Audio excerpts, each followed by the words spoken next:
सारे पुरुष बहुत ध्यान से सुनिएगा।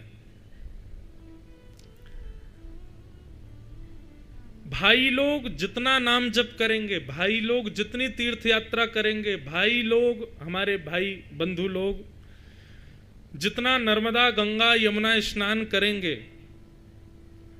तो नाम जप तीर्थ यात्रा गंगा यमुना आदि पवित्र नदियों के स्नान अनुष्ठान से जो हम भाइयों को पुण्य मिलेगा, वो पुण्य माताओं को केवल अपने पति और परिवार का ध्यान रखने से मिल जाता है।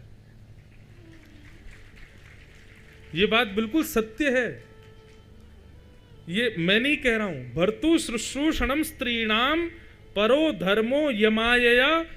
बोले स्त्री का एक ही धर्म है, एक ही नियम है, एक ही पूजा है, एक ही सब कुछ है। बोले क्या?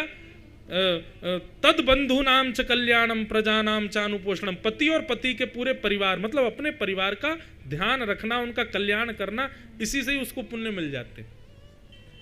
लेकिन आजकल कलयुग चल रहा, भाई लोग तो करते नहीं पूजा पाठ वगैरह, तो इसलिए माताओं को ही करना पड़ता। माताएं ही मंदिर जाएंगी, माताएं ही कथाओं में जाएंगी, माताएं ही बेचारी जल चढ़ाती हैं।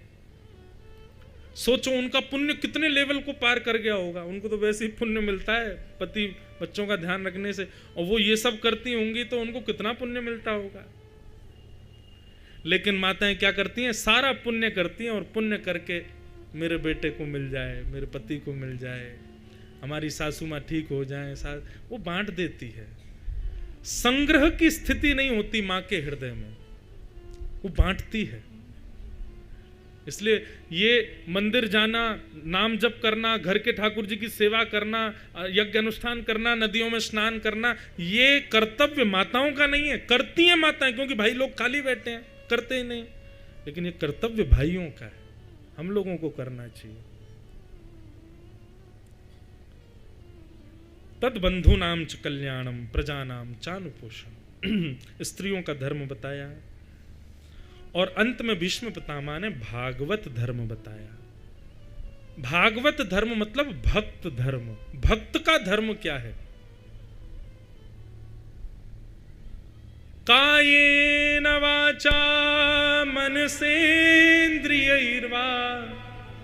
बुद्ध्यात्मना भानुषित स्वभावात् करोमि यत् सकलं परस्मै नारायणायेति समर्पयेत्।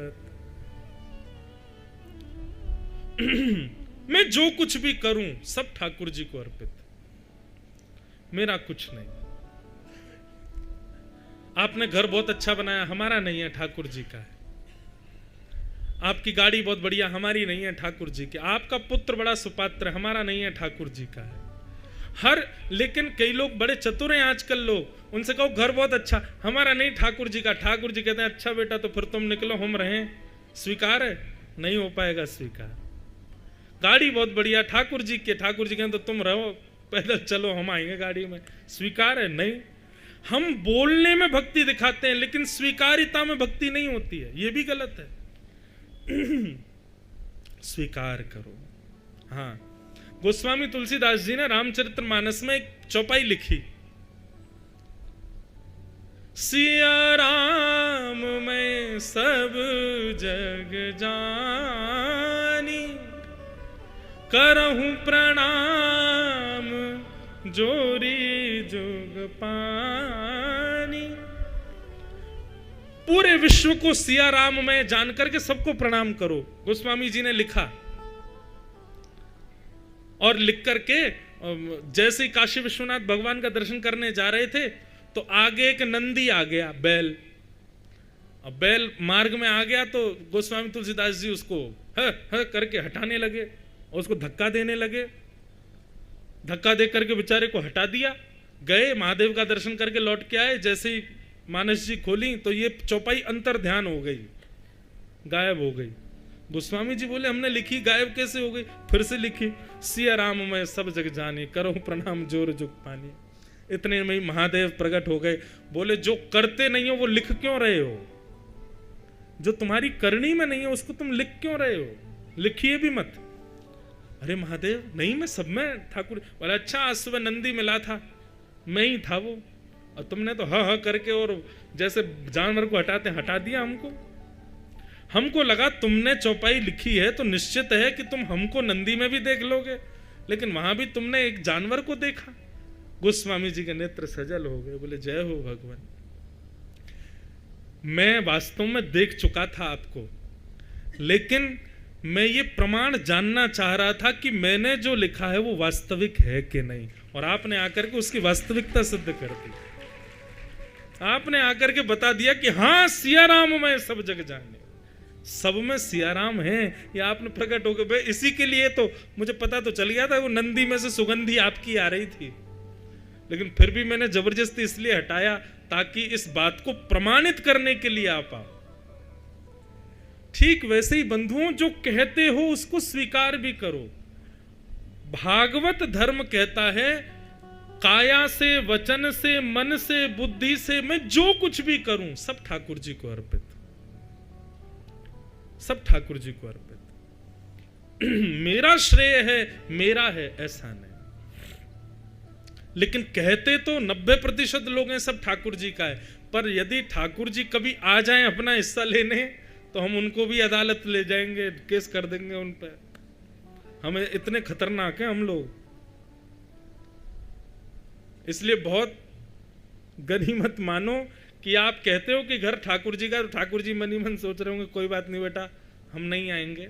किसी दिन आके मांग लिया ना अपना अधिकार, ये तुमने हमारे नाम कर रखा है, नहीं देंगे हम। लेकिन भागवत धर्म का अर्थ क्या है? तेरा तुझको अर्पण क्या लागे मेरा, ओम जय जगदीश हरे। सब कुछ आपका है नाथ, मैं जो कुछ भी सत्कर्म कर रहा हूं, हाँ पाप कर्म सारे मेरे हैं, सत्कर्म सारे आपके हैं, ये मेरी क्षमता नहीं है करने की। इस प्रकार भीष्म पितामह ने पंच धर्म समझाए और फिर भीष्म पितामह ने स्तुति गाई। बहुत सुंदर स्तुति है भीष्म स्तुति। एक बात कहें बंधुओं, मैं पूरी स्तुति शायद मैंने वर्षों से नहीं गाई भीष्म पितामह की, लेकिन मैं आप लोगों से एक बात कहना चाहूंगा, जिन लोगों को भगवत दर्शन की इच्छा है मृत्यु से पहले, कि हे नाथ प्राण बाद में निकले पहले आपका दर्शन हो जाए, वे लोग आज से ही भीष्म पितामह की स्तुति का नित्य पाठ करना प्रारंभ कर दो। हम भागवत जी के मंच पर बैठे भीष्म पितामह की स्तुति बोल रहे हैं, दावे से कह रहे हैं, भीष्म पितामह जिम्मेवारी ले लेंगे कि आपके प्राण बाद में निकलेंगे। ठाकुर जी चाहे आप हवाई जहाज में हो चाहे ट्रेन में हो, ठाकुर जी आ जाएंगे, प्रत्यक्ष दर्शन जरूर देंगे। ये इन स्तुतियों में ये सामर्थ्य है कि ठाकुर जी को आपके सामने प्रकट कर सकते हैं। इसलिए भीष्म पितामह की स्तुति YouTube पे सब डली हुई है, आप वहां से ढूंढ करके, हम बहुत छोटे थे तब की गाई हुई है हमारी भीष्म स्तुति। आप लोग भी भीष्म स्तुति का नित्य पाठ करना प्रारंभ कर दो, बहुत सुंदर स्तुति है। 2-4 श्लोक हम गा देते हैं। श्री भीष्मोवाच इत्मतिरुपकल्पिता वितृष्णा भगवत सात्वत पुंगवे विभुम्ने स्वसुखमुपगते क्वचिद्विहर्तुं प्रकृतिमुपेयुषि यद्भवप्रवाह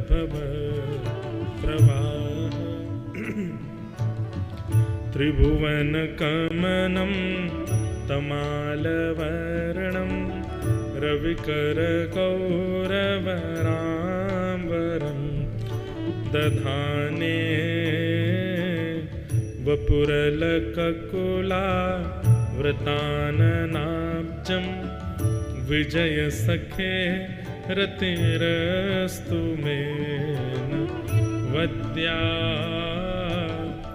युधितुर्गर्जो विधुम्न विश्व कचलुलितश्रमवार्यलङ्कृताशे मम निशितशरैर्निकायुरक्ष्णा मम निशितशरैर्विभूषिताशे विविद्यमानः त्वचि विलसत् कवचेस्तु कृष्ण आत्मा सपदि सखिवचो निशम्य मध्ये निज परयोर्वलयोरतं निवेश्य स्थितवत परसै निकायुरक्ष्णा तवति पार्थ सखेरत ममास्तु।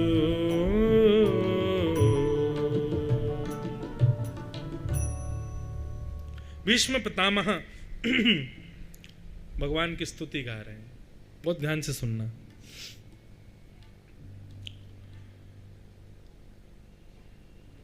आज हम कथा करने के लिए आ रहे थे तो एक वैष्णव हमको मिले, वो बोले महाराज जी ठाकुर जी का मैनेजमेंट के बारे में थोड़ा बताइएगा, इतना अच्छा ठाकुर जी मैनेज करके चलते हैं सब कुछ। मैनेजमेंट का प्रारंभ भी ठाकुर जी ने किया है, उन जैसा मैनेज कर बताओ। 16,108 पत्नियों के संग एक साथ रहते हैं, कौन मैनेज कर सके। यहाँ एक विवाह करने के लोग तो रह नहीं पा रहे आनंद से। हमारे एक पंडित जी ज्योतिषी हैं, वो कह रहे महाराज जी कोविड काल में सबसे ज्यादा डाइवोर्स हुए। मैंने कहा क्यों? बोले क्योंकि पति पत्नी संग रह रहे थे, बाहर जाना अलाउ नहीं था, लॉकडाउन हो गया था ना, घर में ही रह रहे थे, तो फिर एक दूसरे को पहचान गए, डाइवोर्स हो गया। 16,108 विवाह हुए ठाकुर जी के, और हर पत्नी के साथ ठाकुर जी एक ही समय पर एक ही स्थान द्वारिका में अलग अलग भवनों में अलग अलग लीला कर रहे हैं। कौन कर सकता है ये? ठाकुर जी के तो बड़े अद्भुत ऐसे ऐसे मैनेजमेंट बताए हैं। एक जगह कथा आती है कि ठाकुर जी को एक नगर में एक राजा ने निमंत्रित किया, और उसी नगर के एक बेचारे दीनहीन से गरीब ब्राह्मण ने भी निमंत्रित किया। दोनों निमंत्रण एक साथ आए ठाकुर जी के पास। अब ठाकुर जी मन में विचार करने लगे क्या करें। राजा के यहाँ पहले जाएंगे तो ब्राह्मण सोचेगा कि अच्छा मैं गरीब हूं इसलिए मेरे यहाँ नहीं आए हैं, और गरीब ब्राह्मण के यहाँ चले जाएंगे तो फिर राजा से तो भाई यूं रहता है कि अच्छा ब्राह्मणों के ज्यादा पक्ष धरे ठाकुर जी।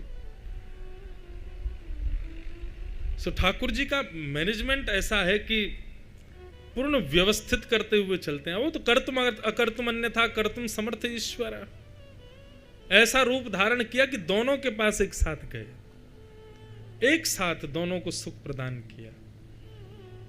यहां आधा नगर तो ब्राह्मण के यहां ठाकुर जी को देख रहा था, आधा नगर राजा के यहां देख रहा था। ये तो उनकी भगवत तत्वता का हो गया। ब्रज लीला में वर्णन आता है कि जब ठाकुर जी वन भोज करने के लिए बैठते थे तो सारे ग्वाल वालों में होड़ लगी, लाला मेरी तरफ मुंह करके बैठे को, लाला मेरी तरफ मुंह करके बैठे को। और सब ग्वाल वालों में पहले से ही योजना बनती थी, लाला जा की तरफ मुंह करके बैठे को, समझियो वही से लाला ज्यादा प्रेम करे। ठाकुर जी पहले ही समझ जाते थे कि ये सारे जो है ये भाव रख के बैठे कि लाला हमारी तरफ मुंह करके बैठे को। तो शुकाचार्य जी वर्णन करते हैं, विभ्रत वेणुम जठर पटयो शांग वेत्रे च कच्छे वामे पाणे प्रषण कवलम तत्फलम लांगुलीशु तिष्ठन मध्य।